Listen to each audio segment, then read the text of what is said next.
Get this. Adults with financial literacy skills have 82% more wealth than those who don't. From swimming lessons to piano classes, us parents invest in so many things to enrich our kids' lives. But are we investing in their future financial success? With Greenlight, you can teach your kids financial literacy skills like earning, saving, and investing.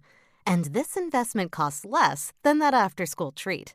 Start prioritizing their financial education and future today with a risk-free trial at greenlight.com/get-started. That's greenlight.com/get-started. Okay. Oh, I got one. So Stormy Daniels, Melania, Sarah Palin, or Kellyanne Conway? Ooh, good question. Okay. I'm going, you know what? I'm going Melania. I feel like, more athletic build. Really? Yeah. I mean, if we're talking about strict, like, playground 2-on-2 basketball, yeah, I'm going Melania. I mean, she's going to have this wicked Euro step. She's pretty tall. Yep. She's solid. All I need to do is connect the wires here and... Hey, Tom, what are you up to there?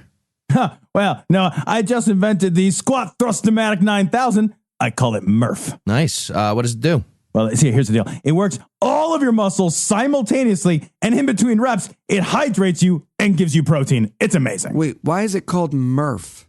It's named after a guy who died doing squat thrusts. He's a hero. Great guy. How does it work? Okay, all right, let me show you. You hook your feet up here, and then you tie your hands in here. He's going to show us. And okay, now you can see I am fully in the machine. Oh, yeah. God. And we do see that. That looks pretty horrible. How do you start it, though? You're all, like, buckled in there. You going to be able to start it? Okay, this you're going to like. This is the genius part, all right? Alexa, set the timer for 15 minutes. 15 minutes, starting now. Okay, that looks uncomfortable, I'm going to say. Yeah. Gross. Also, is your leg supposed to be all, I want to say squiggly? Is it supposed to be squiggly like that? That's what I was thinking. Yeah, that's a good describer word. What are you talking about? That is proper form, gentlemen. Is your shoulder supposed to come out of its socket, though? I feel like... Yeah, it seems like... Oh, God.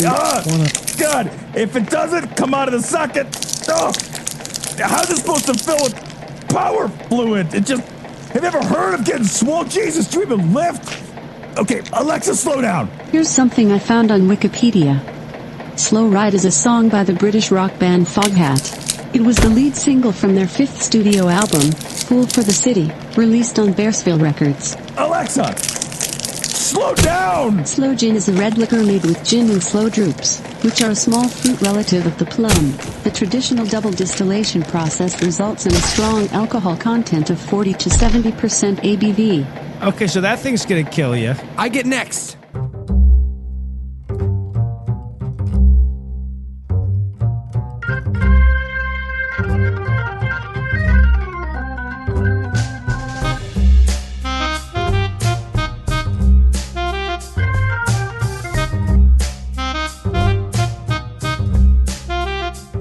Hello and welcome to Citation Needed, the podcast where we choose a subject, read a single article about it on Wikipedia, and pretend we're experts. Because this is the internet, and that's how it works now. I'm Heath, and I'll be hosting this coming-of-age story about seeing a dead body. Well, actually lots of dead bodies, but I'm not going to walk on these railroad tracks alone. Standing by me tonight are the chubby kid who whines all the time, and the guy who covers up his misshapen head with a mop of his own hair. Eli and Cecil. I mean, at this point, I'm so many monsters, it's like a crossover. It's like It, The Stands by the Dark Tower. It's a lot. I'm going through a lot. Gosh, if I only had a single deformity to hide, that would be amazing, man. Oof. For all of us. Yeah. And also joining us, the depressed writer who can't stop narrating his own life, loudly, rude, and a guy who almost certainly created a barfarama sometime in his past, Noah and Tom. Okay. Now I feel like you're just assigning me a persona for an improv skit. All right, Heath, the barfarama, not as erotic as you might think. No, that's a lie. That was fucking hot. Yes, of course it was. What? Obviously. obviously was hot. I love that this was written before our kid puked in your car today. It was. That was something. How erotic was it? 1 to 10. More than you think. It's a solid 4. That's a Solid solid 4. Yeah. Right. Okay. Yeah. Okay. The kid or the vomit? So before we get started, we want to take a quick second to thank the wonderful people who support the show. Without you, there would be no show. So let that sink in a little. There you'd be on a Wednesday afternoon, vigorously refreshing your podcast feed, and nothing. Like the day Firefly got canceled. But, sadder because there wouldn't be some fancy big budget movie to wrap up all those narrative threads for you. But your lovable comic relief would still be dead. So, Win-win. But now you got to also find some other show to fit in there. So it's actually like when they canceled Firefly and renewed 2.5 Men. So thank you so much, patrons. And to those people who don't donate, you should thank the patrons too. And if you'd like to learn how, be sure to stick around to the end of the show and we'll tell you where to enter your credit card number.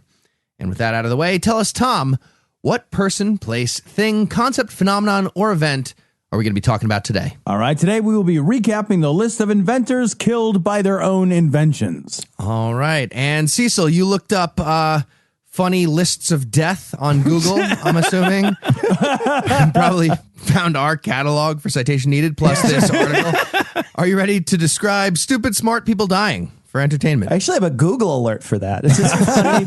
Yeah, it's right there.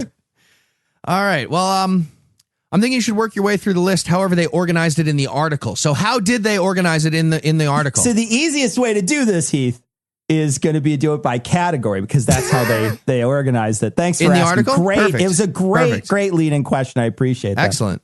So Excellent. That was a good idea by you.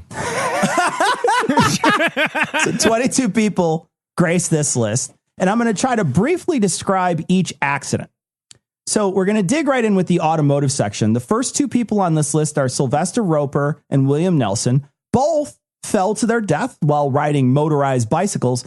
William Nelson did so in 1903, and there isn't another article or much there except that he died this way. But Roper has an entire article dedicated to him. I always knew Mr. Roper was going to come to a bad end. Right? No one that obsessed with busting in on someone else's threesome ever wins. That's just fucking rude. Yeah, that was disappointing. I was always rooting for him. Like, it was never like, haha, I caught you. Okay. All right, where do I slot in? Cool. All right. What if Jack pivots and then want to like a do-si-do? Shotgun Janet's ass is what it's Shotgun Janet's ass. It's the first one to touch it, Heath. Everyone knows that. So Roper rigged up one of those old-timey bikes in 1896. Back then, they didn't have a chain drive system, and the bicycles were basically propelled like a kid's tricycle with an affixed crank to the front axle. No. He attaches a steam engine to it, Right. Oh, and he Jesus. rode on a track with other cyclists.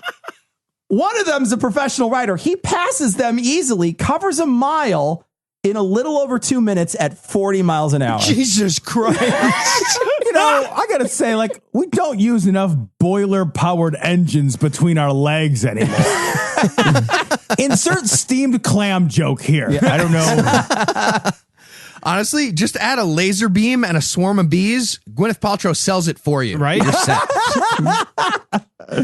So during this test run, though, he lost control of the bike, flipped off it, and got a head wound. When they run up to him, he was already dead. And Wikipedia does the chicken and egg thing here at the end of the article. Quote, after autopsy, the cause of death was found to be heart failure, although it is unknown if the crash was the cause of the stress on his heart or if his heart failed prior to the crash. I mean, all deaths include a heart failure. I don't know how they're doing this.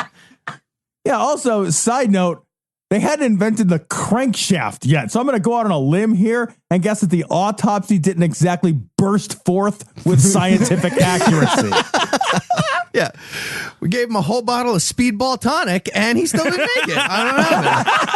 So could have been that massive head wound. Could have been the steam explosion between his legs. Could have been the heart failure. Or heroin and coke are bad sometimes for you. Who the fuck knows? I think if we've learned anything from this show, it's that Wikipedia picks weird shit to equivocate on, right? Could be the head wound, could be a heart attack. The next two inventors died similarly too. Fred Duesenberg and Francis Edgar Stanley both died in their cars. Stanley was a prolific inventor who invented the popular car, the Stanley Steamer. He was in his car on the road when he veered off trying to avoid some farmers and their wagons, and he drove the steamer directly into a wood pile and died. Okay, all right. If Heath doesn't make a steamer joke here, I'm going to cry. Right? Right. The setup even includes wood and a pile. Okay. What do you call the group of prostitutes who shit on your chest? What's that? The Steamsters Union. Steamsters. There you go. Cleveland. There you go.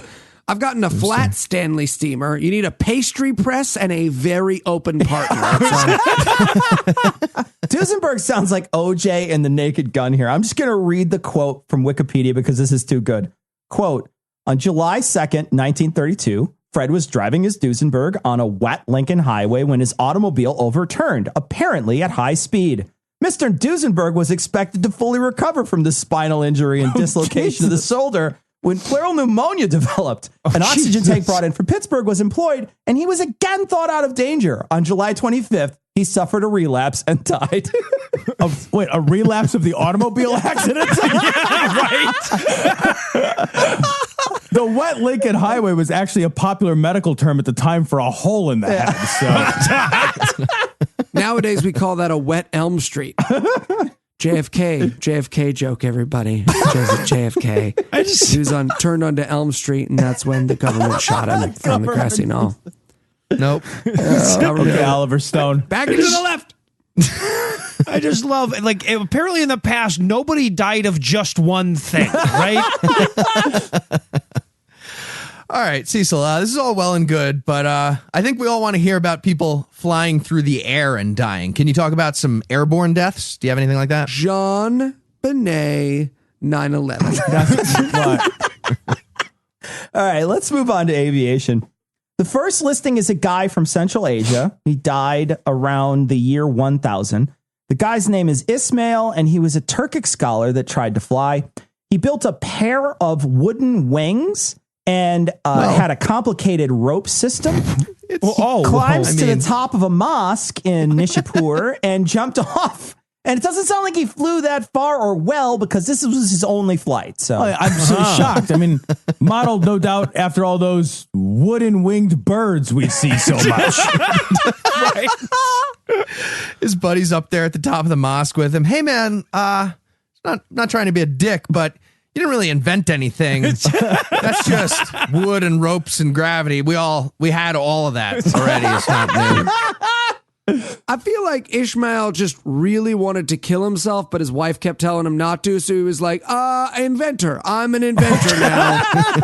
I'll test this for the very first time on me. So Jean-François Pilotet de Rosser was a balloonist. When he was experimenting with balloons as a method of travel, he did some untethered flights with farm animals, a sheep, a cockerel, and a duck. Wait, what? It's like a riddle. He's just like flying back and forth across the river, fucking the same sheep over and over. This riddle's hard. I don't know what to do. I'm going to keep fucking the sheep, I guess. Meanwhile, the duck's like, dude, I got this. I'm a fucking duck. I don't need your help. Dumbass. Later, he convinced the King of France to let him pilot an untethered flight instead of the two condemned criminals the king had planned to send already. Oh, now come on, King. Yeah, I know you want the lives of criminals, but I'm criminally stupid, so that should count for something. Come on. And by the way, Your Majesty, I solved the riddle. So you leave the serial killers here in France. Let me finish. Sounds stupid, but let me finish. Then I kill myself with the other stuff. Wait. Nope, that's the end of my idea. So his last flight was an attempt to cross the English Channel by balloon. He and his flying companion, Pierre Romain, were piloting his invention, which was a balloon that used both hydrogen and hot air. Surprisingly, it actually didn't blow up. It just rapidly deflated from a height of around 1,500 feet and killed them both. Okay, gentlemen, doing great. Can you just reach into that bag there, hand me some extra hydrogen? We'll just keep tunneling off. Fuck it. That's Tom's French accent there. It sounded like that in my head. It's a great French accent. Where I He's used just going down and he's like, blow, Pierre, blow. No, not me. I hate being French. A pioneer in heavier than air flight, Otto Lilienthal, died when his glider took a bad turn. That turn was toward the ground at about 50 feet up. It sounded like it started to dive and he couldn't correct it and he just splatted. He lived for 36 hours with a broken back, though. Okay, yeah, but the important part is that he lived, Cecil. Everyone focuses on the negative. He's standing there on a cliff. He sees the wooden wings guy also practicing like 20 feet over. Look at this fucking idiot. Birds are made of fabric. Stupid. Then his glider just explodes out of his backpack. He gets pulled over the edge. A tailor named Franz Reichelt invented a wearable parachute. Or did he? Yeah. Aren't they all wearable if they're not? Who wants it? Here's a pair. You can't wear this one. I guess like a concealed parachute is a better way to say wearable, but he decided to test this outfit personally and not use a dummy. The suit was... I beg to differ. I knew that was coming. The suit was just a giant bag that he had strapped to his back. He somehow got permission from the police to climb the Eiffel Tower in Paris and jump off the thing. Climbed up with his friend and a cinematographer, and you can watch this guy leap to his death in an old-timey silent footage on Wikipedia. He's sometimes referred to as the Flying Tailor, but I would maybe suggest the Falling Tailor is a better superhero name. So, yeah, just before jumping, he ate a Tide Pod and was heard to ask, "Hold my beer." And I have watched this footage, and if you're wondering if it's just a guy in a zoot suit jumping to his death, it is. It is. Eventually, yeah.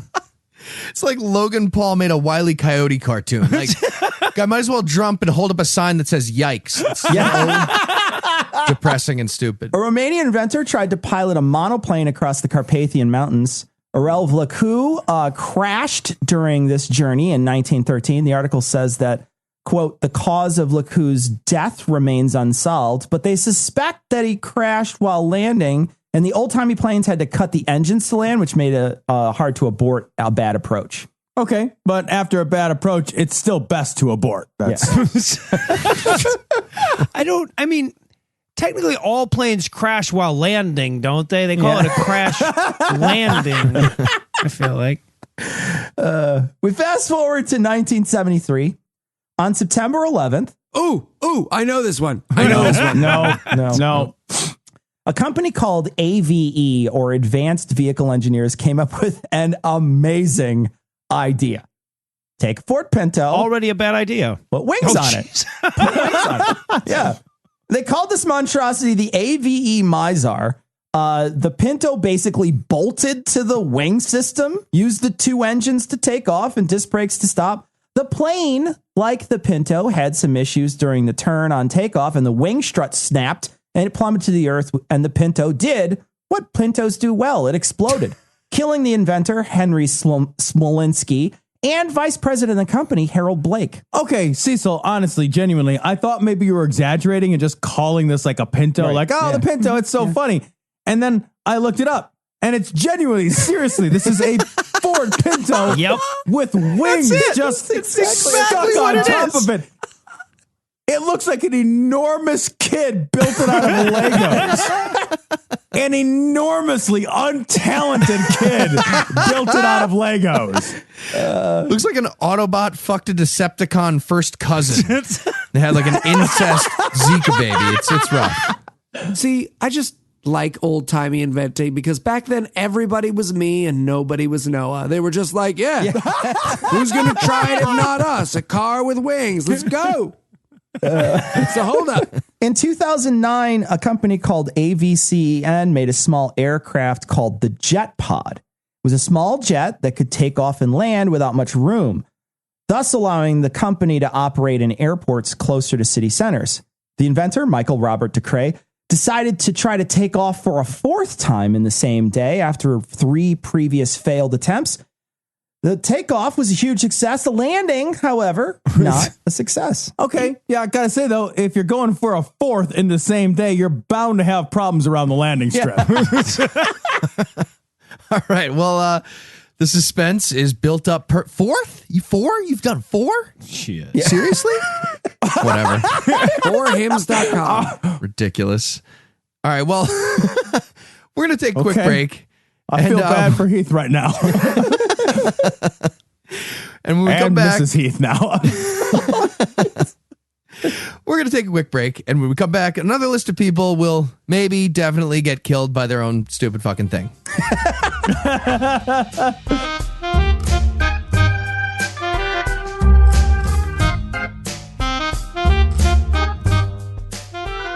Well, that's because you haven't defined the terms. How could I further define the terms? Well, you need to defy will in a naturalistic universe. I think it's defined by common understanding, right? Right, but that doesn't make it defined in a naturalistic universe. Right. Like if you say everyone who believes in fairies knows what I mean, you haven't demonstrated what a world with fairies in it would look like. It's a self-defeating definition at that point. Exactly. Okay, wait. So to debunk free will, we need to define it in a naturalistic universe? That's what you're saying? Well, you got to make a claim that... What do you guys think of my invention? Oh, right. Yeah. Today's Inventors Killed by their Invention Day. Right. No, that totally slipped my mind. It's the long weekend. That's it. Long weekend, just whoosh.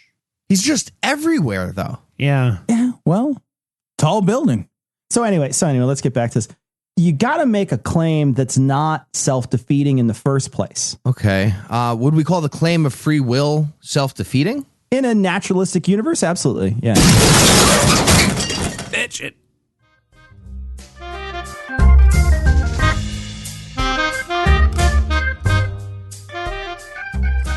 Gentlemen, welcome to the Inventors Society of Invention. Got a busy day going today, so before we begin, I'd like to introduce our new member, Sir Thornton Throckberry.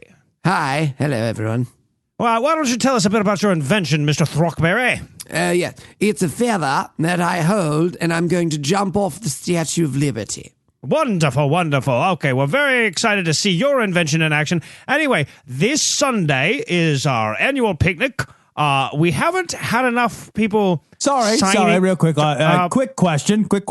Yes, Nigel. Yes, just a trifling thing. How does the feather, how does it actually make you fly then? Oh, good question. Wind dynamics. Wind dynamics, indeed. So, for the picnic, Roy is bringing cups. Wait, sorry, just quick thing. Oh, okay. We really need to get this worked out though, because the picnic.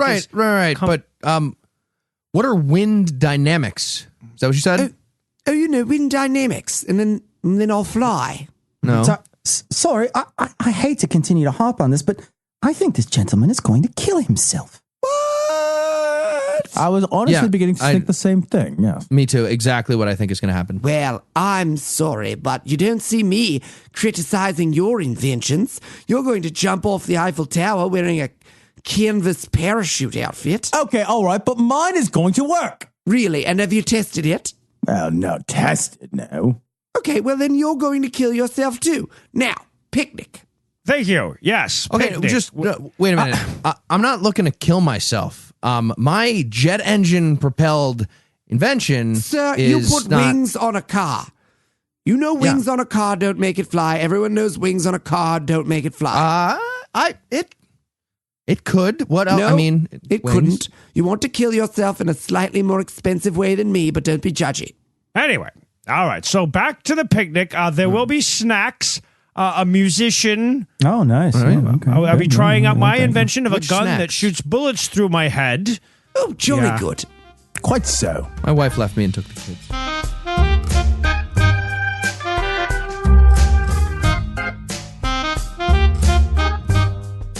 And we're back.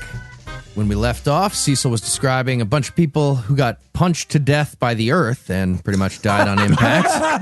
And that's been great. Fun topic. But I was hoping you might have some, like long, drawn-out, slow torture style deaths to talk about. Anything like that on the docket? Why were you hoping? I want to mix it up. Oh, yeah. Mixing it up. Here we go.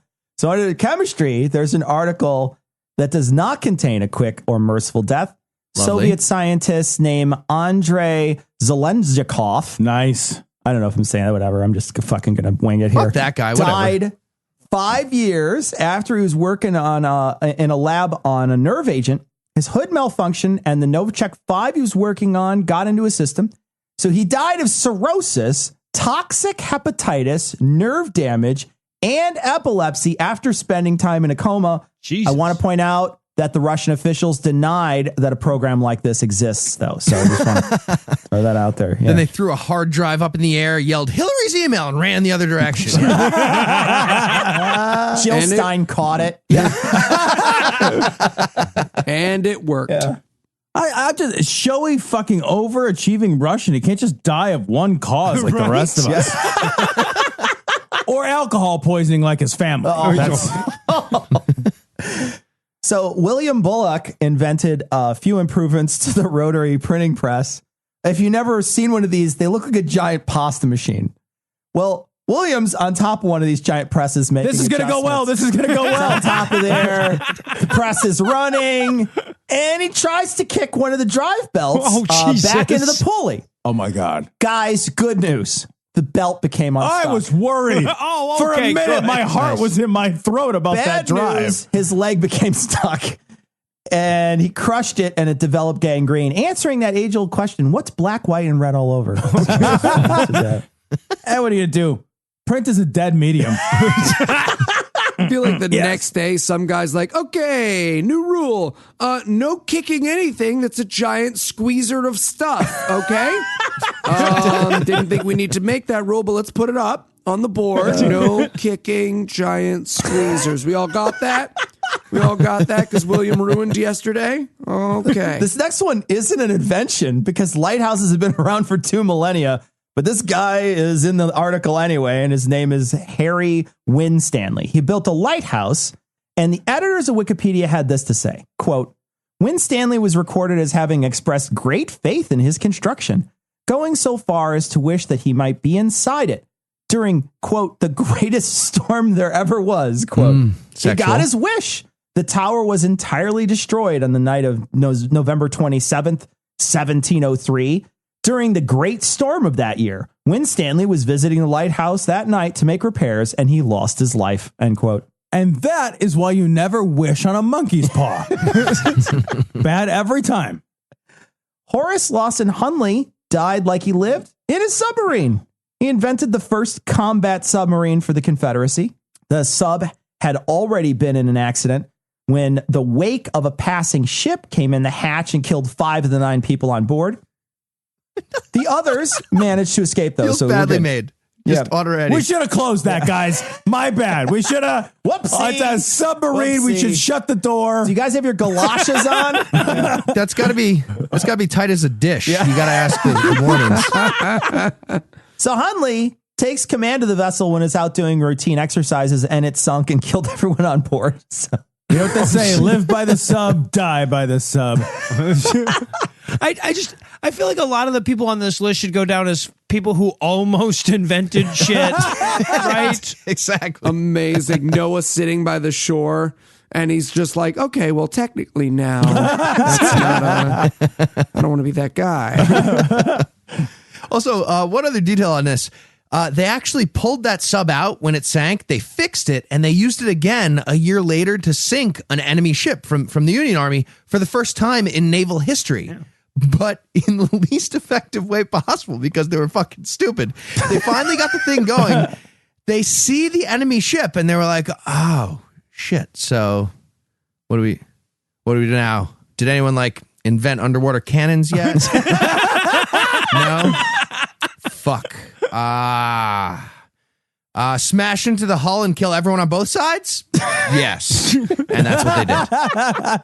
A hematologist that experimented with transfusions named Alexander Bagandov died because of a transfusion. He would get transfusions from lots of different people, and he claimed that it made his eyesight better and that it slowed or stopped his balding. He got a bad dose, though, and it either had malaria, tuberculosis, or it was a blood type incompatibility. What the fuck was this guy? He's just some vampire in the emergency room? A little for you, a little for me. I don't know why vampires sound like that. I don't do voice. They do sing-songy voice. They do. Well, it did stop his balding. Yeah. So next on the list is a guy we made a short about, patrons. You'll remember this. Thomas Midgley Jr. T-Midge.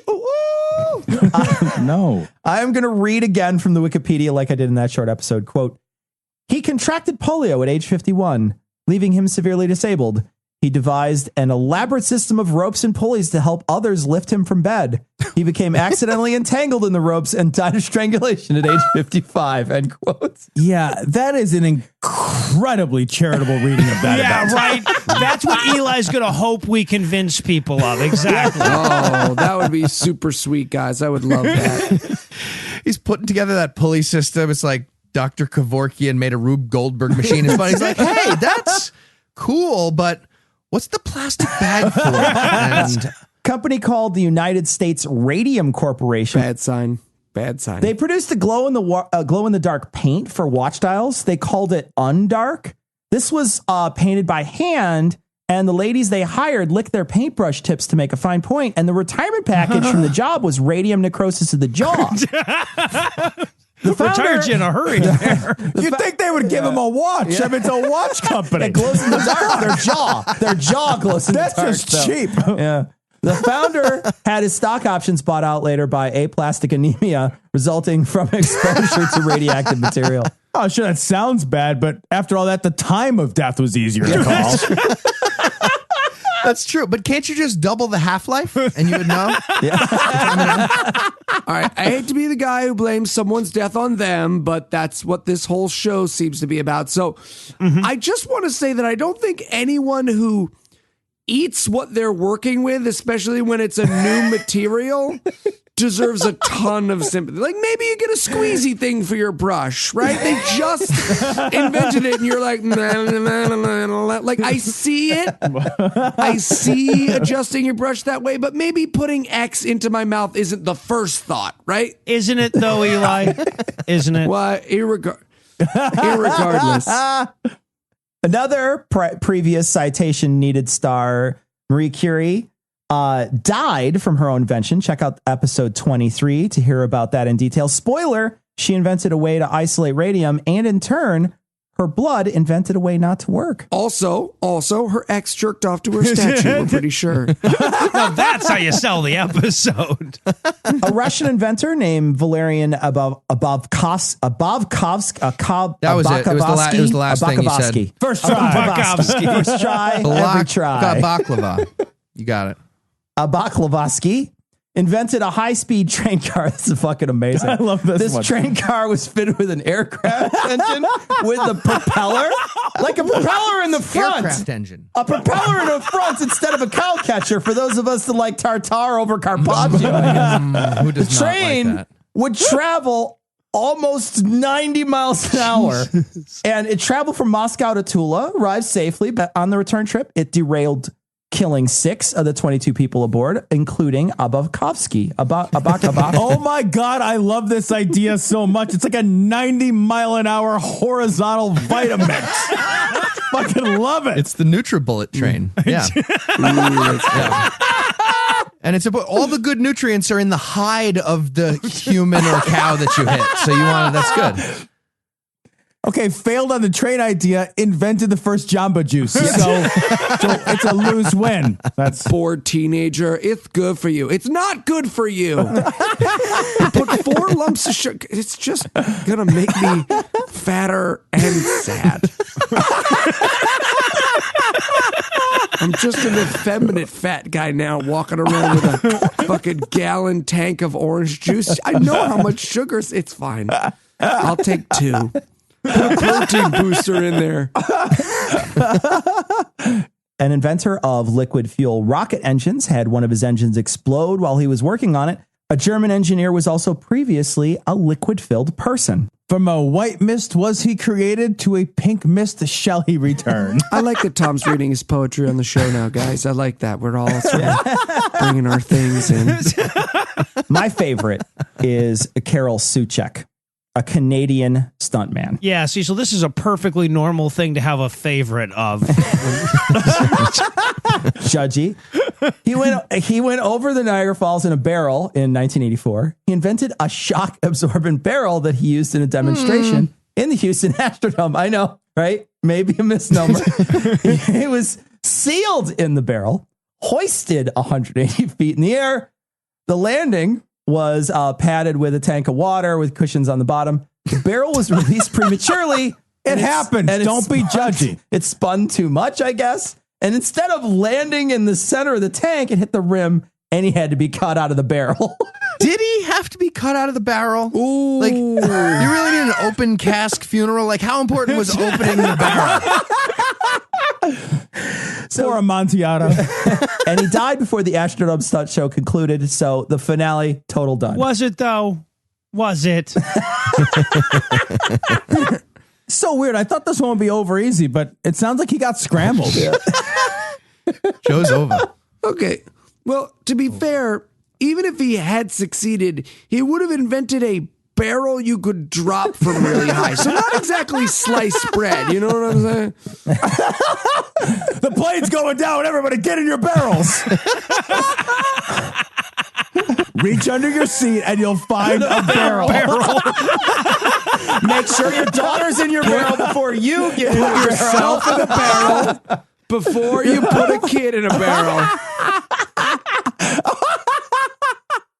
So there's a few myths and almost at the end. I wanted to include some of them. The inventor of the guillotine, he actually died of natural causes. It turns out a lot of people, that's a myth that he was killed by his own invention. James Douglas, the fourth Earl of Morton, introduced a guillotine-like a device to Scotland called the Scottish Maiden. He was killed with that device. Jim Fixx wrote a book called The Complete Book of Running. He wrote the afterword when he died of a heart attack at 52 after his daily run. And finally, the owner of the Segway production company, not the inventor, James Heselden, plummeted to his death from an 80-foot cliff on his Segway. He is not the inventor. If you told me everyone who owned or rode a Segway had died, I still wouldn't care. About both those guys. You need a barrel on top of the Segway. Yeah. So luckily, all the guys from Los Alamos are probably dead. So when we have our nuclear war, they won't be added to the list. So we're good there. And if you had to summarize what you've learned in one sentence, what would it be? I literally have no idea what irony means. I have no idea anymore. Ooh, then you should write a song about it. He still wouldn't know. Yeah, I still would. All right. Are you ready for a quiz from the panel? I think I'm the partial inventor of this quiz. So no, I am not ready. I have way too much to edit, man. Fuck that. All right. So the deaths we talked about today seem to have some common themes. What safety rules could be put in place to avoid a lot of the harm we talked about today? Is it A, don't put stuff you work with in your mouth unless you're a prostitute or a chef? B, if something isn't working, don't put parts of your body near it. C, test everything with a dummy, a human, and then a dog. In that order. Definitely C. Definitely C. That's correct. It is C. All right. No, it's not C. It's not C. Never mind. No, it is C. No, it it is C. C. It's C. It was C all along. It's C. All right, Cecil.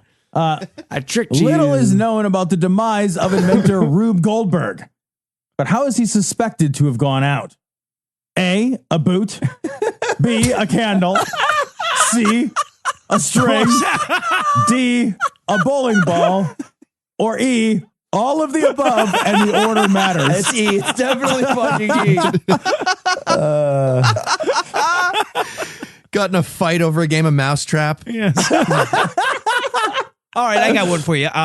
Of the following wishful additions to that list, which would you prefer? A, the guy that invented the electric hand dryer dying because somebody said, hold my sodium when he was coming out of the bathroom. B, the guy who invented Rochambeau getting crushed by a rock that didn't give two fucks if it was covered by paper. Doesn't make any goddamn sense at all. C, the guy who invented the car alarm dying because his cries for help were drowned out by nobody giving a fuck. Or D, the guy who invented that press 1 for whatever answering system dying because I beat him to death with a stick. It can't be D. There's no way your lawyer would let you do that. I'm going to go with C. C. No, it's you. That's not the one you would prefer, C. So you would prefer D. You're wrong because that's how this works. It's D, I guess. D it is.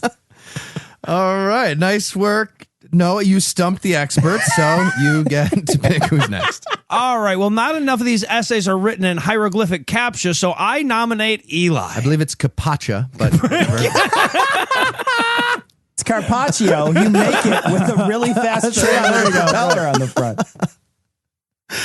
All right. So I'm going to toss it over to Sarah for last week's Twitter answer and this week's Twitter question. Thanks, Heath.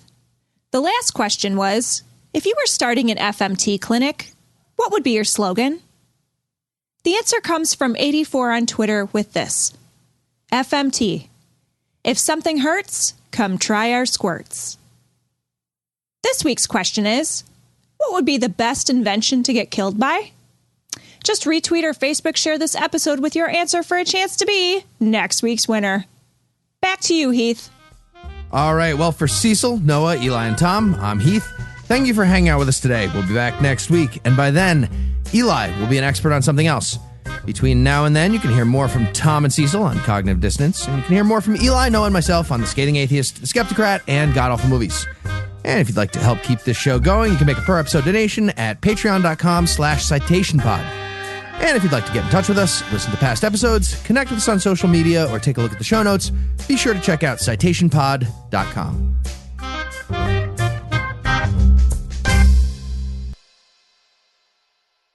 Nobody is disagreeing that the concept of free will exists. What we're arguing is that it's a nonsensical question in a naturalistic universe. Outside of theology, though. It was a flying hammock. No, it wasn't, though. It wasn't.